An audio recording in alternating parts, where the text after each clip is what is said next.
Episodio número 3491.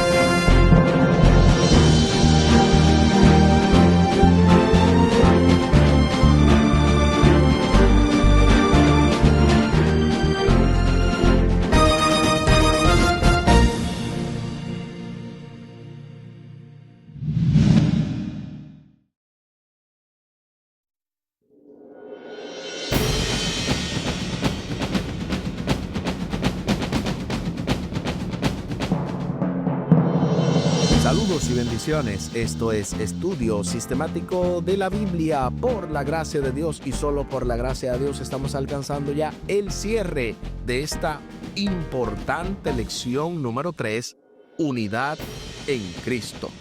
Saludos y bendiciones.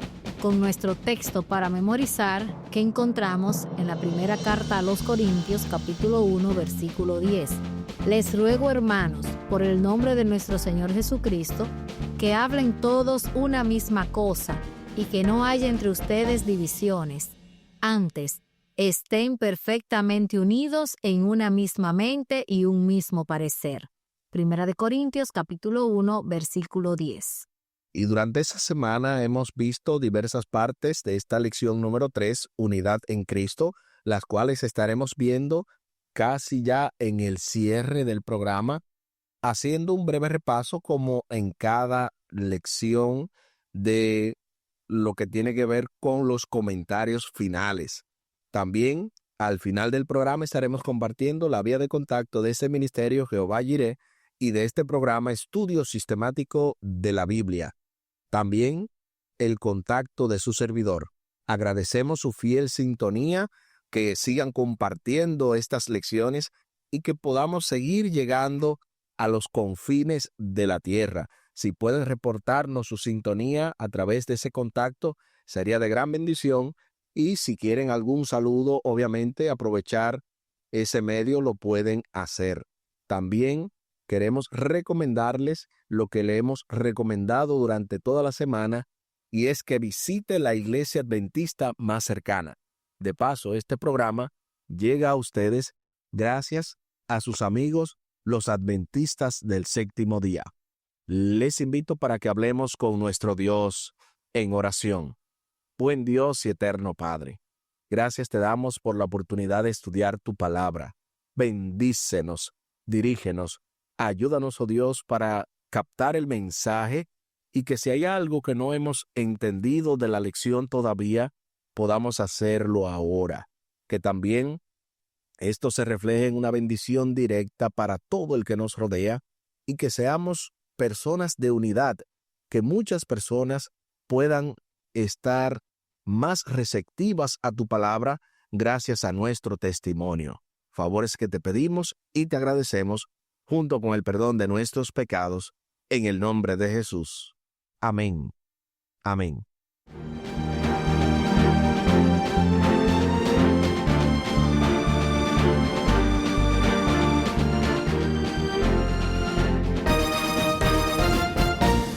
Unidad en Cristo.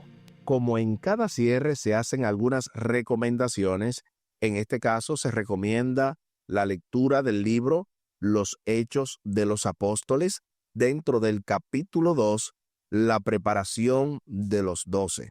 Repetimos, el libro Los Hechos de los Apóstoles, capítulo 2, la preparación de los 12. Y también se recomienda, y a continuación hay una cita del libro Testimonio para la Iglesia, dentro del tomo 1, el número 8, en la sección El Norte de Wisconsin, y específicamente en la página 293 y el párrafo 2. Noten lo que dice esta poderosa cita. La unidad del pueblo remanente que cree en Dios produce una poderosa convicción en el mundo de que tiene la verdad y de que es un pueblo diferente, elegido por Dios. Esta unidad desconcierta al enemigo, por lo que está decidido a eliminar su existencia. La verdad presente, creída en el corazón y puesta en práctica en la vida, proporciona unidad al pueblo de Dios y le da una poderosa influencia.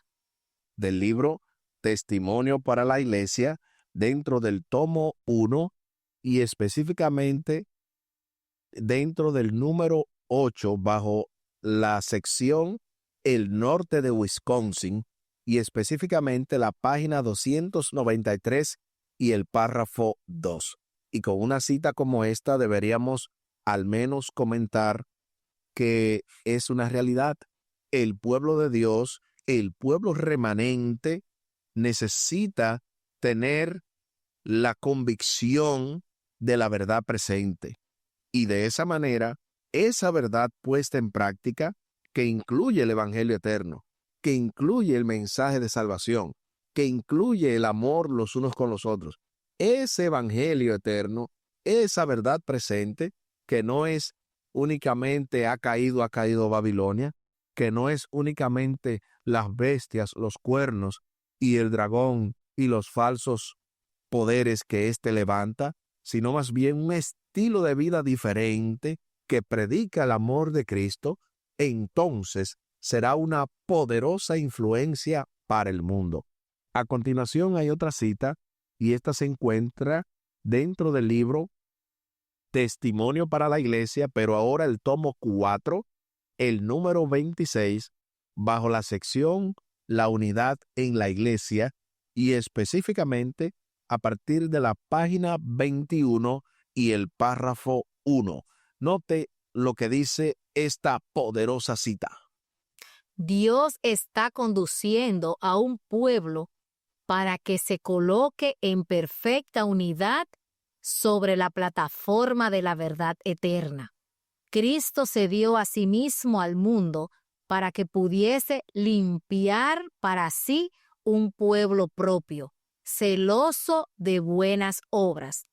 Este proceso de refinamiento está destinado a purificar a la Iglesia de toda injusticia y del espíritu de discordia y contención, para que sus miembros edifiquen en vez de derribar y concentren sus energías y la gran obra que está delante de ellos.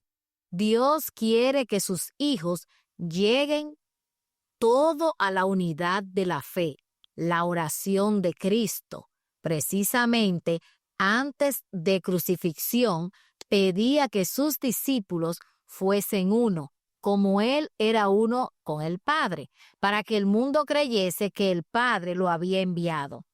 En esta, la más conmovedora y admirable oración, extendida a través de los siglos hasta nuestros días, sus palabras son: mas no ruego solamente por esto, sino también por los que han de creer en mí por la palabra de ellos. Del libro Testimonio para la Iglesia, dentro del tomo 4 y específicamente el número 26, La unidad en la Iglesia, página 21 y el párrafo 1. ¿Sabes qué es interesante cuando leemos esos dos párrafos? Notar que cuando se habla de la verdad presente, se menciona la unidad, se menciona vivir en Cristo y compartir eso a los demás. Muchas veces, y tenemos muchas personas, ¿verdad?, en este mundo, que creen que la verdad presente es algo que solamente se predica. En la iglesia no se predica la verdad presente. Pero no es solamente que se predique, es que tú tienes que vivir la verdad presente. La verdad presente no es algo que yo te pueda decir, es algo que tú tienes que experimentar a través de Cristo Jesús.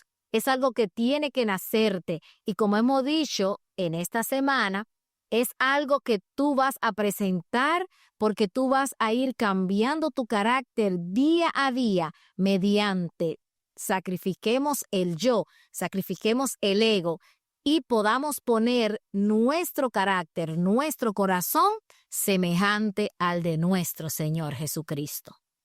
Con esto en mente, pasemos entonces a las preguntas y luego al repaso. Primero, hacia el final de su ministerio terrenal, Jesús oró por la unidad en Juan 17, del 21 al 23, para que todos sean uno, para que el mundo crea que tú me enviaste.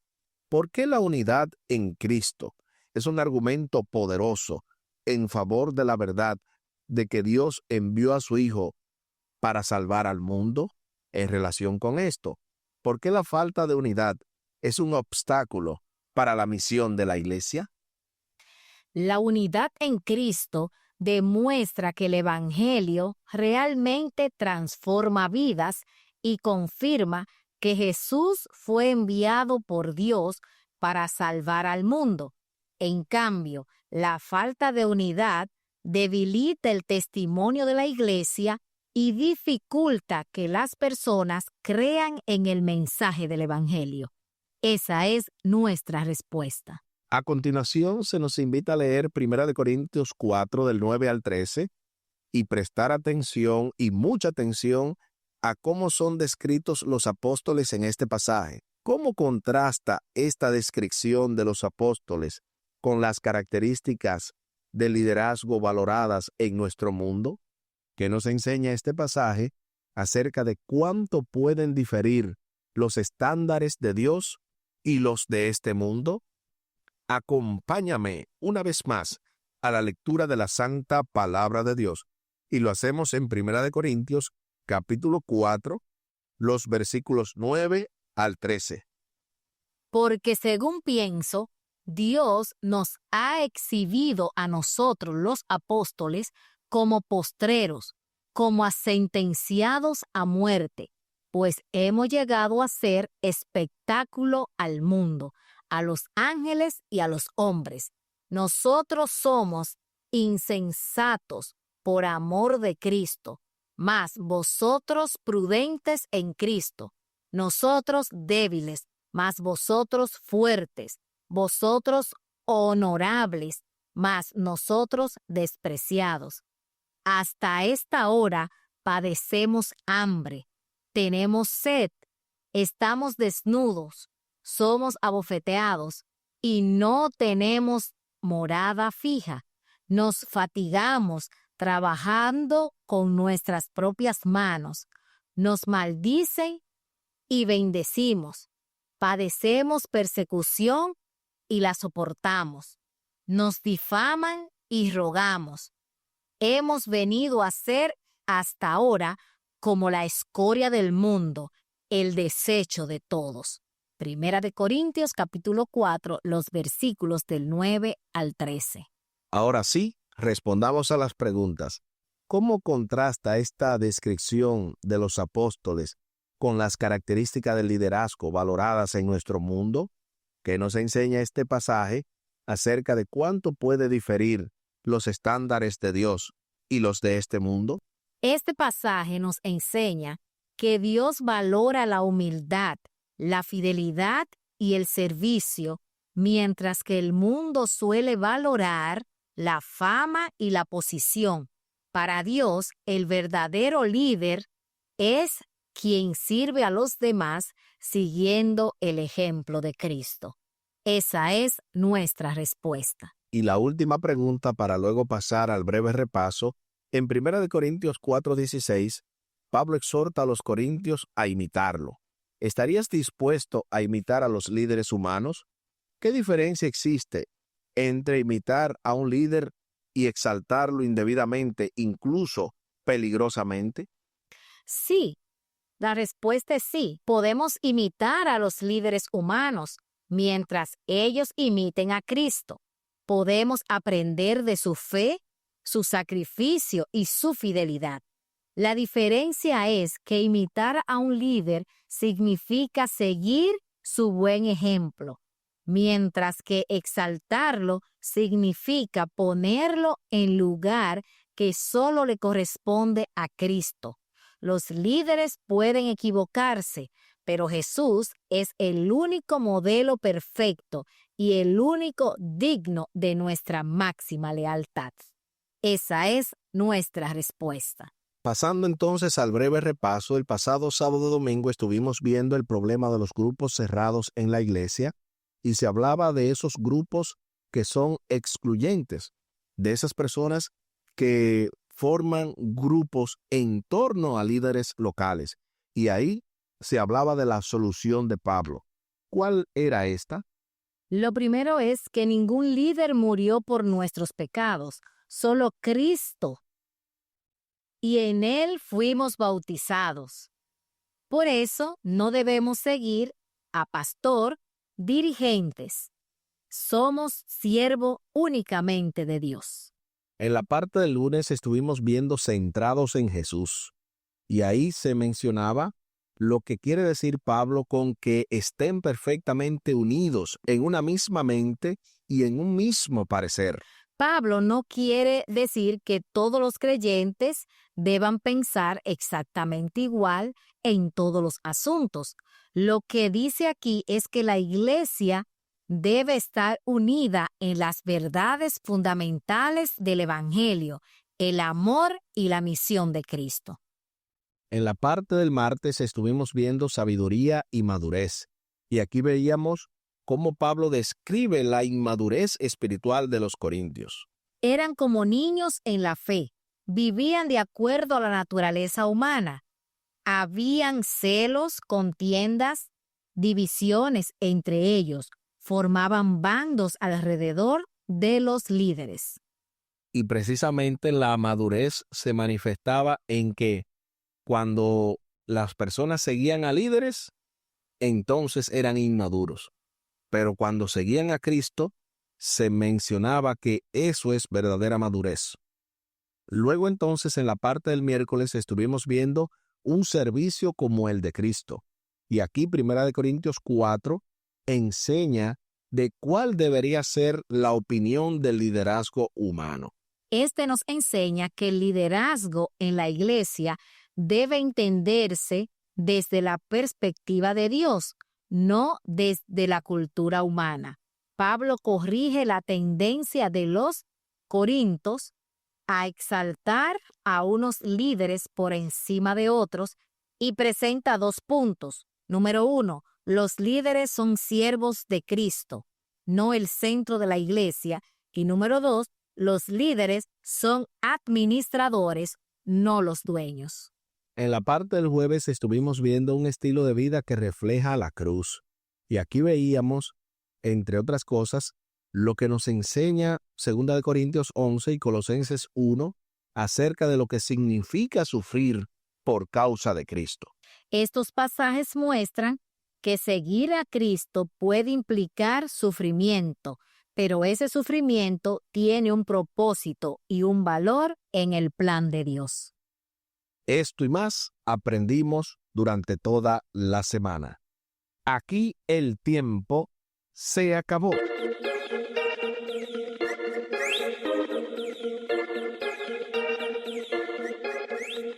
¿Qué hemos aprendido en toda esta semana? Hemos aprendido que la verdadera unidad de la iglesia se encuentra en Cristo. También aprendimos que Dios llama a sus hijos a vivir con humildad, fidelidad y un espíritu de servicio, siguiendo el ejemplo de Jesús. También comprendimos que el liderazgo cristiano no busca prestigio, sino servir, y que nuestro llamado es poner a Cristo en el centro. Eso y más aprendimos durante toda la semana. Ahora les invito para que hablemos con nuestro Dios en oración. Amante Padre que estás en el cielo, gracias infinitas te damos porque hemos aprendido que solamente tú eres el dador de la unidad. Te pedimos, oh Dios, que en nuestras vidas, en nuestras iglesias, tú sigas siendo el centro, que podamos permanecer unidos y que cada día podamos sentir tu Santo Espíritu dirigiéndonos. En el nombre de Jesús te lo pedimos. Amén. Amén.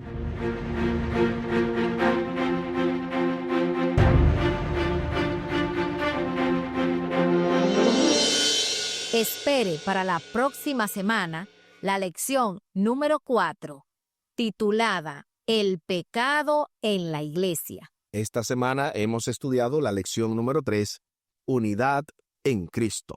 Con el texto para memorizar que encontramos en la primera carta de Corintios, capítulo 1, versículo 10. Les ruego, hermanos, por el nombre de nuestro Señor Jesucristo, que hablen todo una misma cosa y que no haya entre ustedes divisiones. Antes, estén perfectamente unidos en una misma mente y un mismo parecer. Primera carta a los Corintios, capítulo 1, versículo 10. Les recomendamos una vez más lo mismo que decíamos al principio. Visite la iglesia adventista más cercana, ya que este programa llega a ustedes como patrocinio de sus amigos, los adventistas del séptimo día. Así como habíamos mencionado al principio del programa, compartimos la vía de contacto de este ministerio Jehová Jireh y de este programa Estudio Sistemático de la Biblia. Lo pueden hacer vía WhatsApp al +1 203 536 7242. Repetimos, +1 203 536 7242. También se pueden comunicar con su servidor vía WhatsApp al +1 484 599 2831. Se los repito, +1 484 599 2831. Muchísimas gracias por la fina gentileza de la atención dispensada. Estuvieron con ustedes los pastores Aris y Tomás Polanco. Un día más para la esperanza, un día menos para el dolor. Que Dios les bendiga. Ánimo contra el miedo. Como misionero, juntos en misión, yo iré a predicar, porque nuestra cultura es evangelizar sin juzgar. Hay amor y paz en Cristo Jesús.